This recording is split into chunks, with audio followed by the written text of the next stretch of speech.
Hello, welcome to my new layout, which I call Brockwell Lane T.M.D.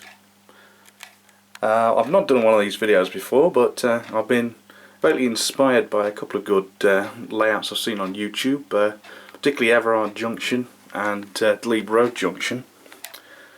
Unlike them, I haven't got the room for a full run-round layout.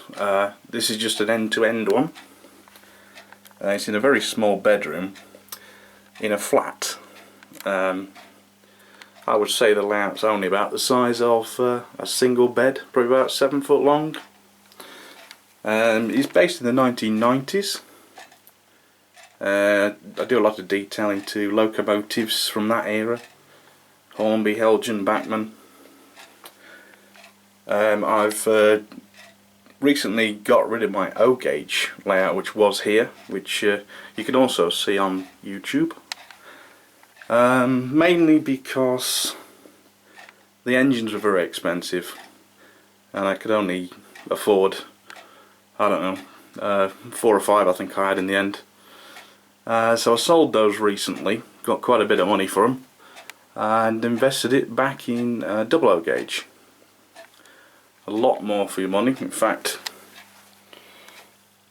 there's my collection so far. I say I do a lot of weathering, renumbering, putting etched number plates on, like for example aluminium 100. That was a it wasn't a respray, but it was a changing of a ready to run model, which was, I think, was the Saltaire Society. It was unbranded version. This one took a lot of getting the Rail distribution logos off, but I did it. Similarly with that one, that was simply changed to construction livery, renumbered, and nameplates from Fox, I think.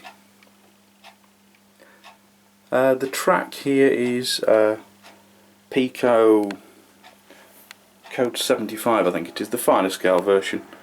I put it on Pico ballast underlay. Not something I normally do, but I wanted to keep the sound levels down with the running qualities. I find ballasted tracks can be a bit noisy sometimes, and in this particular environment, a small flat, it's best to keep the noise down.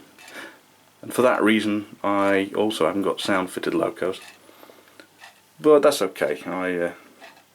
They're expensive. I'd rather collect. I can have more models then. There's a Hornby 08. That's a repaint. I picked that up at a swap meet for about 30 quid, which is a really good buy. Anyway, this is only just an introduction to this layout. I started at Christmas. It's pretty much bare baseboards, as you can see. I've done little bits and bobs. Most of it isn't fixed down yet because I'm still decided on position to tracks and things. But you get an idea.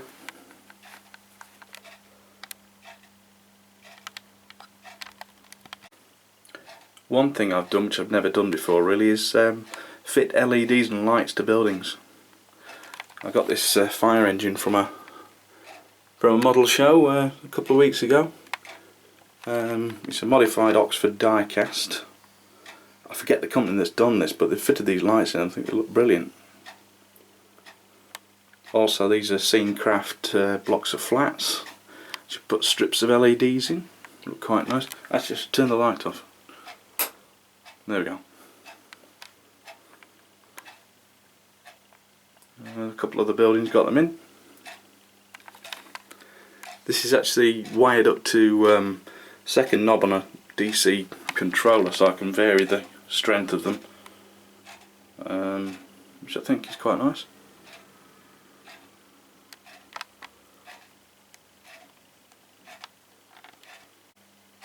I've been buying a lot of wagons recently at swap meets and model railway shows, adding loads to them, as you can see here with these HEA hoppers. Weathered that one in particular to quite a pink colour, as they used to go. Also, I like engineers' wagons. These are held in Dogfish. That's a Hornby taupe. It's a limpet from Bachman, and then further on we've got, there's a Rudd from Hornby and a Clam. I'm going to collect some more of these. I'm actually after a Grampus from, I think Dape will do that one. And a Mermaid, is it Flangeway I think do them? I've got a couple of their snow ploughs actually, which I quite like. Don't use much, but they look good in the depot yard there. And as I said, this is an end-to-end layout. So locomotives or trains will appear from under that bridge there. There's a bit of card, blue card behind there to hide where they disappear. It just goes to a single line, just behind here, hang on, which actually runs across my window, because I had nowhere else to put it really, but that's fine. There's just one line. I have to take trains off and swap them around, but that's fine. Beggars can't be choosers. Baseboards are MDF, which I had cut for me at a local woodyard. The whole thing's built upon IKEA cabinets, which I'll show you down here. It's not really pretty, but basically DVD and CD cabinets stacked on top of one another just to get me to the right level. I didn't want to do a lot of cutting wood here, because as I said before, it's only a small flat and I haven't got anywhere outside to do it anyway if I wanted to. But it works. Lots of storage space under there for the locos and things. And it just sits on top of that really. It's pretty much, it's not attached to the wall or anything. It's pretty sturdy. It's not going anywhere. Never leaves the flat, of course. But, so it's all very bare baseboards at the moment, because I've only really done it, when I did it at Christmas, that's only 2 months ago. And I've been doing the wiring and the more boring bits, I find. So hopefully over the coming months it will get greener and nicer to look at, hopefully. I'll also do in my next video something on my locomotives, because I've got quite a few of those, and I'll explain what I've done and how I've done it. So for now, thank you very much for watching. Bye bye.